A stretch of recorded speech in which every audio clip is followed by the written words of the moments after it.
കർത്താവായ യേശു ക്രിസ്തുവിന്റെ നാമത്തിൽ നിങ്ങൾക്ക് വന്ദനം. നമ്മൾ ഇന്ന് മനസ്സിലാക്കാൻ പോകുന്ന വചനം റോമാലേഖനം 8-ാം അധ്യായം 23-ാം വാക്യമാണ്.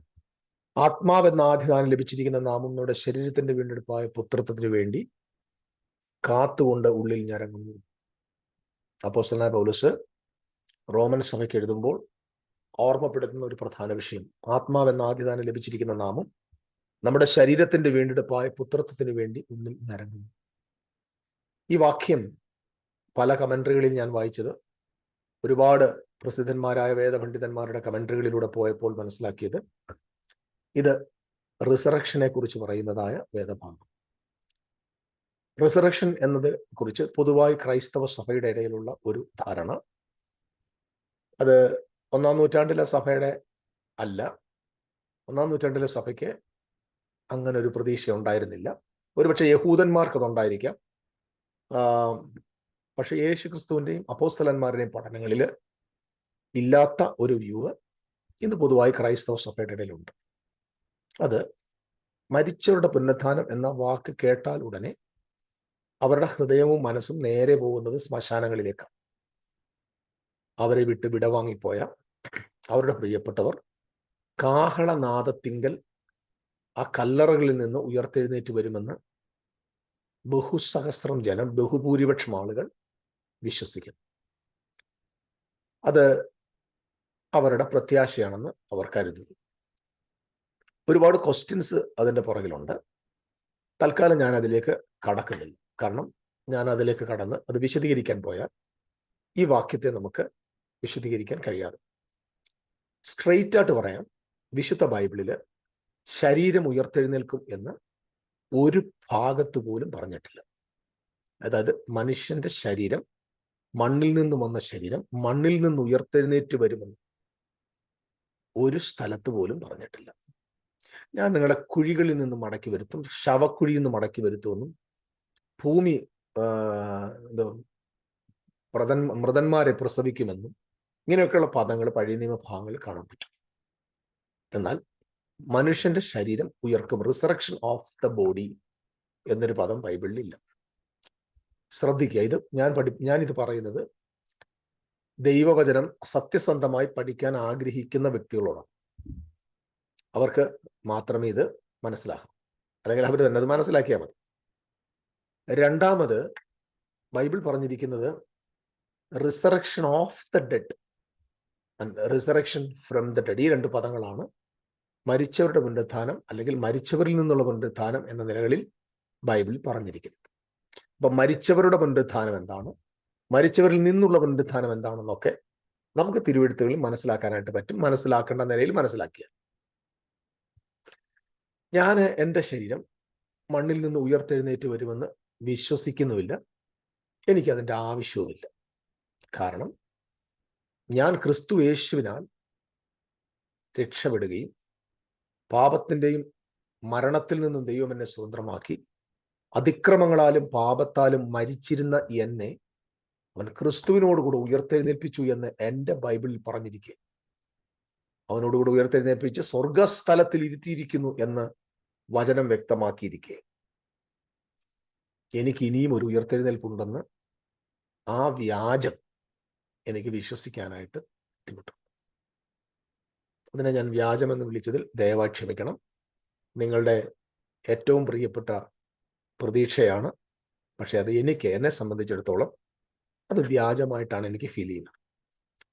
കാരണം വേദപുസ്തകത്തിലെ ചില ഉപദേശങ്ങൾ മനസ്സിലാക്കേണ്ട നിലയിൽ നമ്മൾ മനസ്സിലാക്കാതെ പോകുന്നുണ്ട്. പലപ്പോഴും അതിൻ്റെ ക്ലൈമാക്സ് എന്ന് പറയുന്നത് ഹൊറിഫൈഡ് ആയിട്ടുള്ള, ഹൊറിബിൾ ആയിട്ടുള്ള ഒരു എൻഡിലേക്ക് പോകാം, അവസാനം കൺഫ്യൂഷൻസിലേക്ക് പോകണം. അപ്പൊ ഞാൻ ഇന്ന് ഇവിടെ മനസ്സിലാക്കാൻ ആഗ്രഹിക്കുന്ന ഒരു വിഷയം, ശരീരത്തിന്റെ വീണ്ടെടുപ്പായ പുത്രത്വം. ഇവിടെ കൊടുത്തിരിക്കുന്ന ഒരു പദം, ആത്മാവെന്ന ആദ്യദാനം ലഭിച്ചിരിക്കുന്ന നാമും നമ്മുടെ ശരീരത്തിന്റെ വീണ്ടെടുപ്പായ പുത്രത്വം. ഈ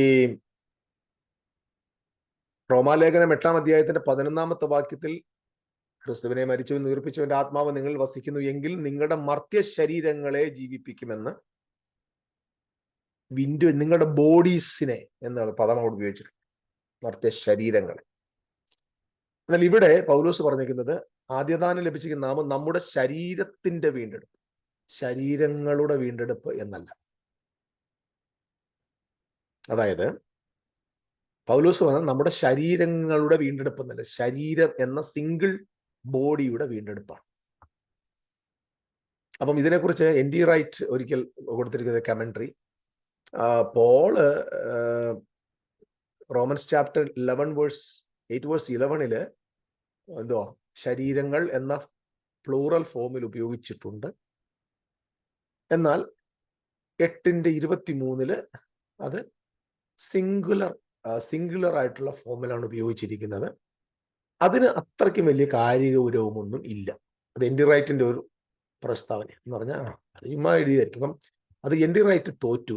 കാരണം കമന്ററി അല്ല നമ്മുടെ വിഷയം. നമ്മുടെ പ്രശ്നം, നമ്മുടെ ആളുകൾ ജീവിക്കുന്നത് കമന്ററിയുടെ ബേസിലാണ്. എൻ.ടി. റൈറ്റ് അത് പറഞ്ഞു, ജോൺ മക്ഡൊണാൾഡ് അത് പറഞ്ഞു, അല്ലെങ്കിൽ കാൽവിൻ ഇത് പറഞ്ഞു, പിന്നെ ആഡം ക്ലർക്ക് അത് പറഞ്ഞു.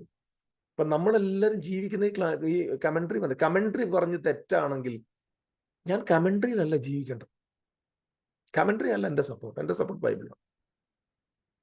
എന്നെ പോലെ തന്നെ അയാളുടെ ഒരു കമന്ററി പറഞ്ഞത് അത് ശരിയാകണമെന്നില്ല. അതായത് എൻ്റെ കമന്ററി. അപ്പൊ എൻ.ടി. റൈറ്റിന് അത് അവിടെ തോൽവി പറ്റി. കാരണം എൻ.ടി. റൈറ്റ് ഉദ്ദേശിച്ചത് ആ ശരീരം എന്ന് പറയുന്നത് അത് സിംഗിളായിട്ട് പറഞ്ഞതൊന്നും വലിയ കാര്യമാക്കണ്ട എന്ന നിലയിൽ. പക്ഷെ നമ്മളിവിടെ മനസ്സിലാക്കേണ്ടത് ആത്മാവ് എന്ന ആദ്യ first fruit of the spirit എന്ന ഈ first fruit of the spirit വന്നത് പെന്തിക്കോസ്തിന്റെ അന്ന് പരിശുദ്ധാത്മാവ് ആദ്യമായിട്ട് ദൈവാലയത്തിനകത്ത്, യെരൂശലേം ദേവാലയത്തിന്റെ അകത്ത്, മാളിക മുറിക്കകത്തല്ല. അത് ഇവിടുത്തെ ആളുകളുടെ കെട്ടുകഥയും കള്ളക്കഥയാണ്. മാളിക മുറി അല്ല, യെരൂശലേം ദേവാലയത്തിന്റെ അകത്ത് പരിശുദ്ധാത്മാവ് ഇറങ്ങി 120 പേരുടെ സംഘത്തിന്റെ മീതെ ആത്മാവ് വന്നിറങ്ങി. അവർ പരിശുദ്ധാത്മാവിൽ നിറഞ്ഞ് അന്ന് 3000 പേർ സ്നാനമേറ്റ് സഭയോട് ചേർന്ന്, അങ്ങനെ സഭ എന്ന് പറയുന്ന യേശുക്രിസ്തുവിന്റെ ശരീരമാകുന്ന സഭ ഉടലെടുക്കുകയാണ്. 3120 പേരെ കൊണ്ട് തുടങ്ങുകയാണ് സഭ ബിഗിനിങ്ങിൽ, ഫസ്റ്റ് ഡേ. പക്ഷെ അത് ആരംഭിച്ചത് യെരൂശലേം ദേവാലയത്തിന്റെ അകത്താണ്. ഭൗതികമായ ആലയത്തിന്റെ അകത്ത് ആത്മീയാലയം ഉരുവായി എന്ന് നമ്മൾ കാണും. നമ്മൾ അതിനെക്കുറിച്ച് ഒത്തിരി ഡീറ്റെയിൽഡ് കാര്യങ്ങൾ പറയാനുണ്ട്, ഞാൻ അവിടേക്ക് പോകുന്നില്ല. അങ്ങനെ ആദ്യമായിട്ട് കർത്താവിന്റെ സഭ രൂപപ്പെട്ടു. സഭ അവർ ദേവാലയത്തിലാണ് കൂടി വരിക പതിവ്. സിന്നഗോഗിൽ ആരാധിച്ചു കൊണ്ടിരുന്നു. ശബത്ത് നാളുകളെ അവർ ആചരിച്ചു പോന്നു. അത് യഹൂദന്മാരുമായിട്ട് വലിയ വ്യത്യാസമൊന്നുമില്ലാതെ യേശുക്രിസ്തുവിനെ സ്വീകരിച്ചൊരു ഗ്രൂപ്പായിട്ട് ഇവർ പോവുകയാണ്.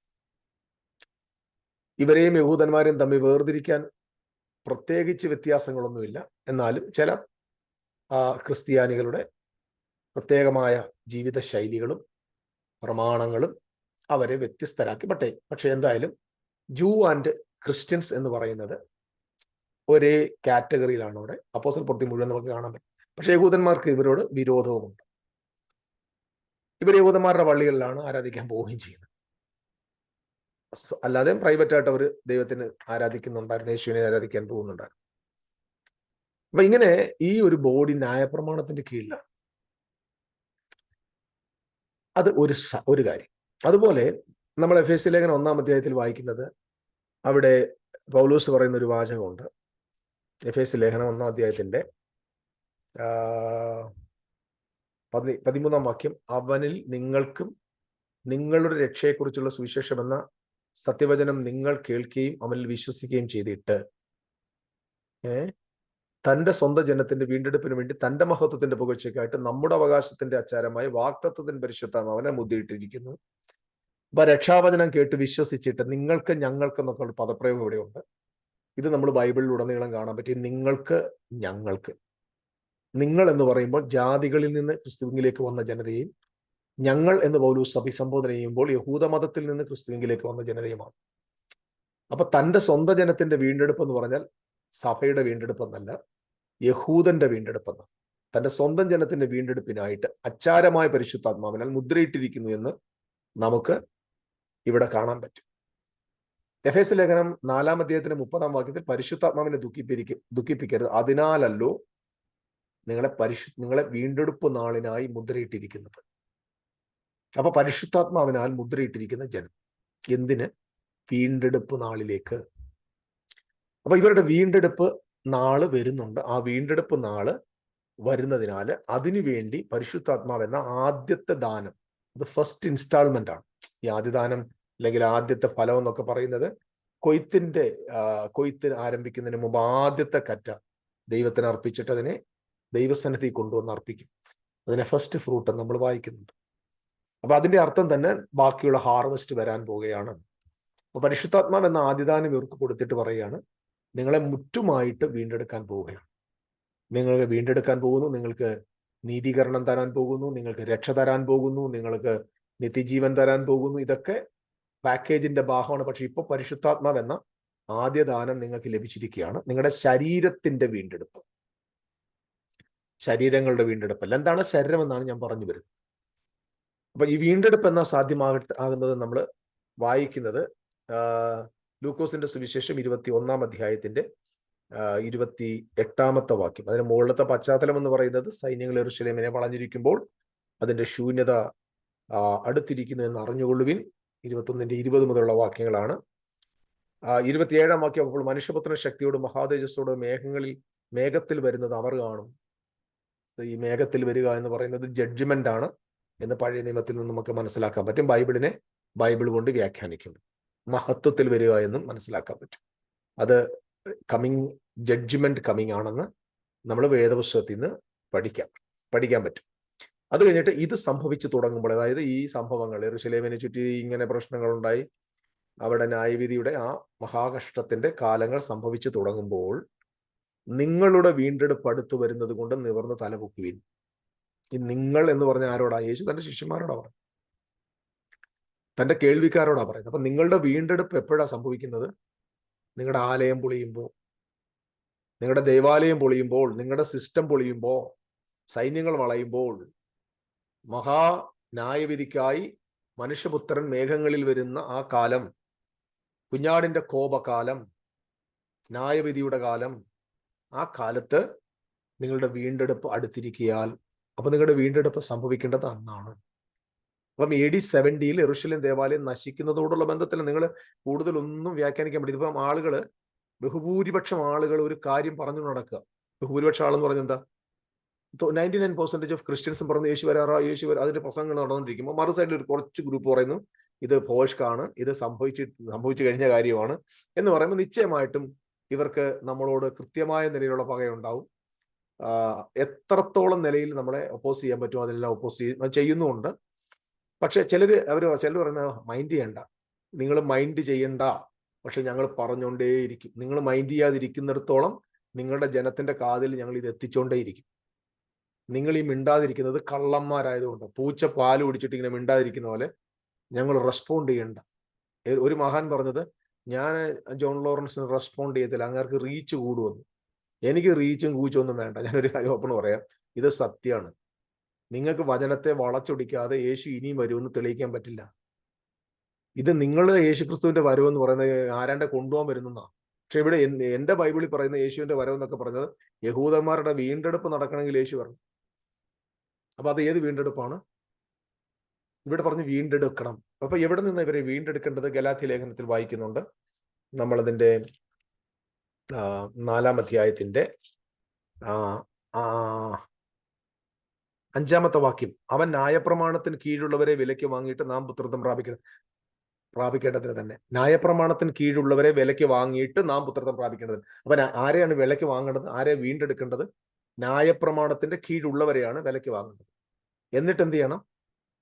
നാം പുത്രത്വം പ്രാപിക്കേണ്ടത്. നാം എന്ന് പറയുമ്പോൾ മുഴുവൻ സഭയും അല്ലെങ്കിൽ മുഴുവൻ ജനതയും കൂടെ ഒരുമിച്ച് പറയണം നാം അപ്പൊ പുത്രത്വം പ്രാപിക്കാൻ എന്ത് ചെയ്യണം? ആദ്യം ന്യായപ്രമാണത്തിൽ നിന്നുള്ള വീണ്ടെടുപ്പ് വേണം.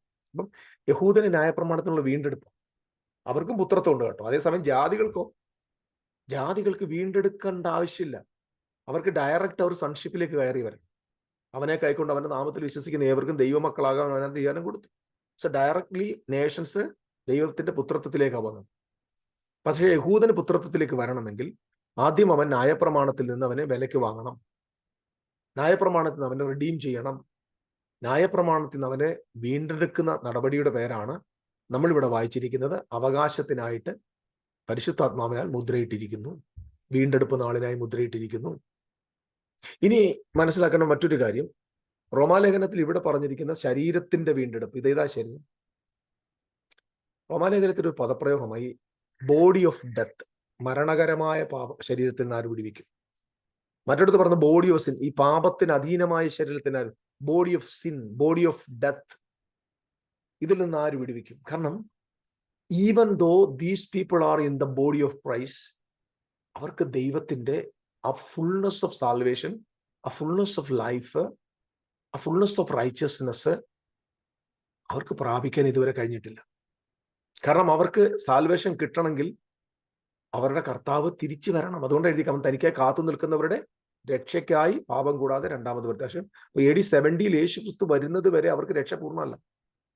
അതുകൊണ്ടാണ് നമ്മൾ റോമാലേഖനത്തിൽ ഇങ്ങനെ വായിക്കുന്നത്, പ്രത്യാശയാലല്ലോ നാം രക്ഷിക്കപ്പെട്ടിരിക്കുന്നു പറഞ്ഞാൽ, രക്ഷിക്കപ്പെടുമെന്ന് ഞങ്ങൾ പ്രത്യാശിക്കുന്നു എന്നാണ്. പ്രത്യാശ കാണുന്നത് പ്രത്യാശയല്ല, കാണാത്തതിനായി തന്നെ ഞങ്ങൾ നോക്കിയിരിക്കുന്നു എന്ന് നമ്മൾ വായിക്കാൻ പറ്റും. ഇവിടെ നോക്കിയേ, പ്രത്യാശയാലല്ലോ ഞങ്ങൾ രക്ഷിക്കപ്പെട്ടിരിക്കുന്നത്, കാണുന്ന പ്രത്യാശയല്ല. ഒരുത്തൻ കാണുന്നതിനായി ഇനി പ്രത്യാശിക്കുന്നത് എന്തിന്? നാം കാണുന്നതിനായി പ്രത്യാശിക്കുന്നെങ്കിലും അതിനായി കാത്തിരിക്കുന്നു. കാണാത്തതിനായി പ്രത്യാശിക്കുന്നുവെങ്കിലും അതിനായി. അപ്പൊ കാണാത്തതിനായി പ്രത്യാശിച്ചിട്ട് ക്ഷമയോടെ കാത്തിരിക്കുന്നു. ഈഗർലി വെയിറ്റിംഗ് എന്നൊരു വാക്കുണ്ട് ബൈബിളിൽ എപ്പോഴും. പഴയ പുതിയ എവിടെ ഈഗർലി വെയിറ്റിംഗോ is talking about the coming of Christ. അപ്പക്ഡെക്കോമായി എന്ന് പറയും, eagerly waiting for the coming of Christ, because അവന്റെ വരവിലാണ് ഞങ്ങൾക്ക് രക്ഷ. അതുകൊണ്ടാണ് അവർ പറഞ്ഞിരിക്കുന്നത് ഫിലിപ്പിയ ലേഖനം 3-ാം അധ്യായത്തിന് 20-ാം വാക്യത്തിൽ പറയുന്നത്, നമ്മുടെ പൗരത്വം സ്വർഗത്തിലാകുന്നു, അവിടെ നിന്ന് നമ്മുടെ കർത്താവായ യേശു രക്ഷിതാവായി വെളിപ്പെടുമെന്ന് ഞങ്ങൾ കാത്തിരിക്കുന്നു. ഇതൊക്കെ ആദിമസഭയുടെ കാത്തിരിപ്പാണ്. അത് തെറ്റിയിട്ടില്ല. അപ്പോസ്തലന്മാരുടെ ആലോചനകൾ തെറ്റിയിട്ടില്ല. യേശുക്രിസ്തു പറഞ്ഞത് തെറ്റിയിട്ടില്ല. കാരണം യേശുവും അപ്പോസ്തലന്മാരും സത്യത്തിന്റെ പ്രവാചകന്മാരാണ്. അവർ തെസ്സലോനിക്ക സഭയോട് പറഞ്ഞത് സംഭവിച്ചു. അവർ കൊരിന്ത്യ സഭയോട് പറഞ്ഞത് സംഭവിച്ചു. യാക്കോബ് ലേഖനം എഴുതി 12 ഗോത്രങ്ങൾക്കും അത് സംഭവിച്ചു. അവരെ കബളിപ്പിക്കുകയല്ലായിരുന്നു. ഒരു ലേഖനം എഴുതി കബളിപ്പിച്ചതല്ല. യാക്കോബ് ലേഖനം എഴുതുമ്പോൾ ഇങ്ങനെ പറഞ്ഞു, എന്തുവാ? നമ്മുടെ കർത്താവിന്റെ പ്രത്യക്ഷത സമീപിച്ചിരിക്കുന്നു എന്ന് അവർക്ക് എഴുതുമ്പോൾ 2000 ഇയേഴ്സിന് മുമ്പ് അത് വായിച്ചവർ കബളിപ്പിക്കപ്പെട്ടില്ല. അവരുടെ തലമുറയിൽ ക്രൈസ്റ്റ് വെളിപ്പെട്ടു. കൊരിന്ത്യരോട് പറഞ്ഞു, നിങ്ങൾ ഒരു കൃപാവരത്തിനും കുറവില്ലാത്തവരായി നമ്മുടെ കർത്താവായ യേശുക്രിസ്തുവിന്റെ പ്രത്യക്ഷത കാത്തിരിക്കുന്നു. കൊരിന്ത്യരോട് പറഞ്ഞു, you are expecting, eagerly waiting for the coming of Christ. അപ്പം ആ അപ്പോസ്തലന്മാർ കള്ളന്മാരല്ല. അപ്പോസ്തലന്മാരുടെ എഴുത്തുകൾ എടുത്ത് അന്ന് സംഭവിച്ച കാര്യം ഇന്ന് സംഭവിക്കാൻ പോകുന്നു എന്ന് പ്രസംഗിക്കുന്ന മുഴുവൻ പ്രാസംഗികന്മാരും കള്ളന്മാരാണ്. ഒരു ഫോഷ്കാണ് സംസാരിക്കുന്നവർ വഞ്ചനയാണ് സംസാരിക്കുന്നത്. ഇവിടെ പ്രധാനമായി മനസ്സിലാക്കേണ്ട കാര്യം ഏതാണ്? ആ body. That is the body of Christ. Body of Christ. ആ ബോഡി ഓഫ് ക്രൈസ്റ്റ് ഇപ്പോഴും എവിടെയാണ് നിൽക്കുന്നത്? That body of Christ is still under the law. ആ ബോഡി ഓഫ് ക്രൈസ്റ്റിനെ അവിടെ നിന്ന് റെഡീം ചെയ്തിട്ട് എങ്ങോട്ട് പോവാണ്? പോയവർ ആത്മാവെന്ന ആദ്യദാനം ലഭിച്ചിരിക്കുന്ന ഈ ബോഡി, ഈ ശരീരമാകുന്ന സഭ ന്യായപ്രമാണത്തിൽ പൂർണ്ണമായി സ്വതന്ത്രമായി പുത്രത്വത്തിലേക്ക് പ്രവേശിക്കുന്നു. ആ പുത്രത്വത്തിലേക്ക് പ്രവേശിക്കുന്ന ആ നടപടിയുടെ പേരാണ് ശരീരത്തിന്റെ വീണ്ടെടുപ്പ്. ഇത് മണ്ണിൽ പുഴുവരിച്ച മൺശരീരം മണ്ണിൽ നിന്ന് വീണ്ടെടുക്കുന്ന നടപടിയല്ല. മിശിഹായുടെ തിരുശരീരം 1-ാമത്തെ നൂറ്റാണ്ടിൽ ന്യായപ്രമാണത്തിൽ നിന്ന് പൂർണ്ണമായിട്ട് സ്വതന്ത്രമാക്കി പുത്രത്വത്തിലേക്ക് കൊണ്ടുവരുന്ന മനോഹര ചിത്രമാണ് ഇവിടെ മനസ്സിലാക്കേണ്ടത്. അതുകൊണ്ട് നിങ്ങൾക്ക് ഗ്രഹിക്കാൻ കഴിഞ്ഞെന്ന് വിചാരിക്കുന്നു. ഞാൻ നിങ്ങളോട് സംസാരിക്കുന്ന ഒരു വിഷയവും അതിന്റെ പൂർണ്ണത പറയണമെങ്കിൽ എത്രയോ മണിക്കൂറുകൾ ഈ വിഷയങ്ങൾ പല സ്ഥലങ്ങളിൽ നിന്ന് എടുത്ത് പ്രസംഗിക്കേണ്ടതുണ്ട്. പക്ഷെ ഞാനതിന് മുതിരുന്നില്ല. ജസ്റ്റ് അറിയാൻ വേണ്ടി മാത്രം ഇത് ഞാൻ പറയുന്നു. ഇനിയും അറിയണം എന്നുള്ളവർക്ക് ഞങ്ങൾ അവൈലബിൾ ആണ്. നമുക്ക് ഹമ്പിളായി ദൈവവചനത്തെ പഠിക്കാം.